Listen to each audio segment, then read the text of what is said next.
«19 декабря 1997 года в США состоялась премьера фильма «Титаник», которому суждено было стать культовым. Снятый режиссером Джеймсом Кэмероном, фильм установил рекорд, став самым кассовым фильмом за всю историю кинематографа и удерживал это достижение на протяжении 12 лет. В 1988 году «Титаник» получил 11 премий «Оскар», включая награду «Лучший фильм» 1997 года. Здравствуйте, дорогие друзья! С вами Наталья Ксенчак. Кинолента «Титаник» вышла, когда мне было лет 6 или 7. И, конечно же, мы посмотрели этот фильм всей семьей, и лично мне он безумно понравился. И я помню, как сходили с ума буквально все девчонки, кто видел этот фильм. Основную тему, песню, которую исполняет Селин Дион, учили в музыкальной школе.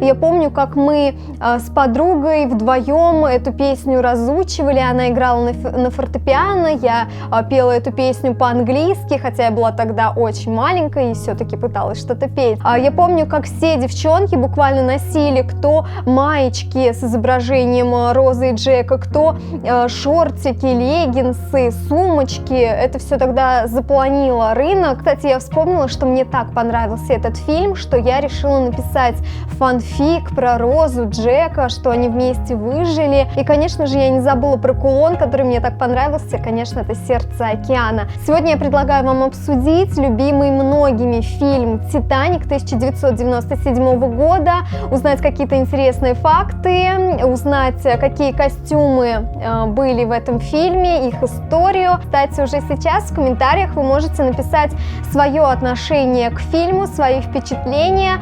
Ну, а мы поехали. Катастрофа «Титаника». В ночь с 14 на 15 апреля 1912 года в северной части Атлантического океана потерпело крушение самое большое на тот момент судно в мире – лайнер «Титаник». Трагедия произошла под конец пятого дня следования «Титаника» по трансатлантическому маршруту из Великобритании в США. 14 апреля «Титаник» получил 7 ледовых предупреждений о том, что дрейфуют айсберги, что возможно столкновение. Несмотря на эти предупреждения, «Титаник» шел на высокой скорости, и когда впереди показалась ледяная гора, то корабль просто не сумел быстро изменить курс. В 23:40 правый борт лайнера столкнулся с подводной частью айсберга и получил несколько пробоин. С тех пор корабль стал медленно уходить ко дну. Катастрофа унесла огромное количество человеческих жизней. По разным подсчетам, это от 1495 до 1635. До 20 декабря 1987 года, когда потерпел крушение филиппинский паром «Донья Пас», гибель «Титаника» оставалась самой крупной по количеству погибших в катастрофе на море в мирное время. Фильмы о «Титанике». Гибель лайнера до сих пор неофициально считается самой известной катастрофой 20 века, поэтому неудивительно, что практически сразу к этому событию было приковано внимание и сразу стали сниматься фильмы. Самым первым стал фильм американский, который назывался «Спасшиеся с Титаника». Это был фильм, основанный на реальных событиях с реально выжившей женщиной Дороти Гибсон. Она действительно спаслась с Титаника, и этот фильм вышел спустя 1 месяц после катастрофы. К сожалению, этот фильм сейчас считается утерянным, все копии его сгорели при пожаре на студии. В 1943 году вышел черно-белый нацистский пропагандистский фильм, основной идеей которого было прославление мужества немецких мужчин. Ведь после столкновения «Титаника» с айсбергом богатые пассажиры из Англии сразу же бросаются к спасательным шлюпкам, в то время как пассажиры-немцы из 3-го класса ведут себя мужественно.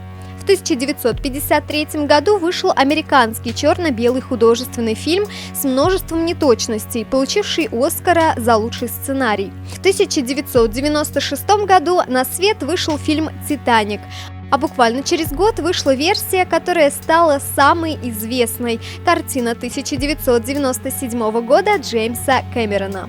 Интересный факт. Лично для меня было интересно узнать, как Кейт Уинслет получила роль Розы. Джеймс Кэмерон в уме перебрал огромное количество молодых перспективных актрис, которые тогда набирали популярность в Голливуде. Это была и Ума Турман, и Шарлиз Терон, и Гвинет Пэлтроу, и Николь Кидман, и даже он думал про Мадонну. В то же время в Англии о съемках этого фильма узнала молодая актриса Кейт Уинслет, которой на тот момент было 20 лет, и она стала буквально атаковать режиссера своими письмами. Она отправляла ежедневно письма с просьбой пригласить ее на пробы. В конце концов Джеймс Кэмерон сдался, он пригласил актрису на пробы, вроде бы все было отлично, но Джеймсу Кэмерону представлялась достаточно хрупкая дама, а Кейт Уинслет была немножко крупновата, и на съемочной площадке позже ее называли толстушкой, то есть, все, не подошла. Тогда она стала снова атаковать, но уже звонками, говорить, что я не понимаю, как вы вообще можете кого-то другого на эту роль рассматривать, я Роза, возьмите меня, лучше меня никого нет, и именно благодаря своей настойчивости Кейт Уинслет получила эту роль. Режиссер, конечно же, не пожалел впоследствии, ведь Кейт Уинслет была номинирована на разные премии, в том числе как лучшая актриса на премию «Оскар», но в итоге в 1998 году получила награду от журнала Empire как лучшая британская актриса. Костюмы. В 1998 году фильм получил премию «Оскар» за лучшие костюмы.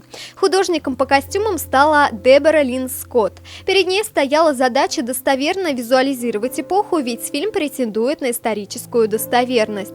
Также костюмы должны были проиллюстрировать характеры и переживания героев, а еще и пережить суровые условия съемок в воде. Прежде чем приступить к работе, художница изучила огромное количество информации по эдвардианской эпохе. Это 1910-1914 годы, в том числе различные фотографии, иллюстрации и, конечно, журналы мод тех лет. Этот период времени ознаменовался постепенным переходом от ультраженских S-образных силуэтов эпохи модерна к более прямым, мальчишеским силуэтам 20-х годов.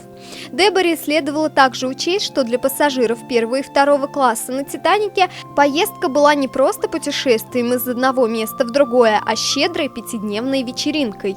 Женщины меняли одежду по 3-4 раза в день. Нужно было изготовить не только платья, но и шляпы, богато декорированные перьями, лентами, драгоценными камнями и бантами. Для фильма было сшито огромное количество нарядов, которыми можно любоваться на протяжении всего фильма, заметив, что днем женщины преимущественно носили светлые комплекты, а вечером темные. Дамы старшего возраста предпочитали носить темные комплекты в любое время суток. Костюмы мужчин отличаются меньшим разнообразием, нежели женские. В фильме мы можем увидеть, что пассажиры первого и второго классов носят костюмы тройки, состоящие из пиджака, жилета и брюк, дополняя образ белоснежной рубашкой и галстуком. Для ужина джентльмены выбирают черные фраки с белыми жилетами и белыми галстуками-бабочками. Такой дресс-код называется white tie, белый галстук. Он остается неизменным около 2 веков. Смерть настоящие мужчины тоже встречают при полном параде. Богачи во фраках, цилиндрах, белых торжественных шарфах с кистями, белых перчатках. Музыканты предпочитают черные парадные костюмы с черными галстуками-бабочками, утепляя комплект серыми пальто. Вот что художник по костюмам Дебора Линн Скотт рассказала о работе над фильмом. Джеймс Кэмерон и я хотели, чтобы костюмы были настолько точными, насколько это было возможно. Поэтому я действительно изучила этот период. Прочла книги того времени, где говорилось о том, сколько раз в день нужно менять одежду и в каких случаях следует носить перчатки. Я реставрировала одежду того периода и разработала свои собственные фасоны из восстановленных кусков ткани, кружев и старых бисероплетений. Одежда для пассажиров 3-го класса – это сочетание разных этнических типов и иммигрантов, и мы представляли костюмы ирландцев, итальянцев, восточноевропейцев. В итоге в фильме использовалась как винтажная одежда, так и специально пошитая для съемок. Все женщины действительно носили корсеты. Кейт Уинслет тоже носила корсет под всеми платьями, несмотря на то, что это было жутко неудобно, но все-таки она привыкла к этому. Интересно то, что если в начале путешествия мы четко видим разделение на богатых и бедных, то во время катастрофы все становятся похожими друг на друга, ведь перед лицом смерти все равны. Одинаковые спасательные жилеты усиливают этот эффект.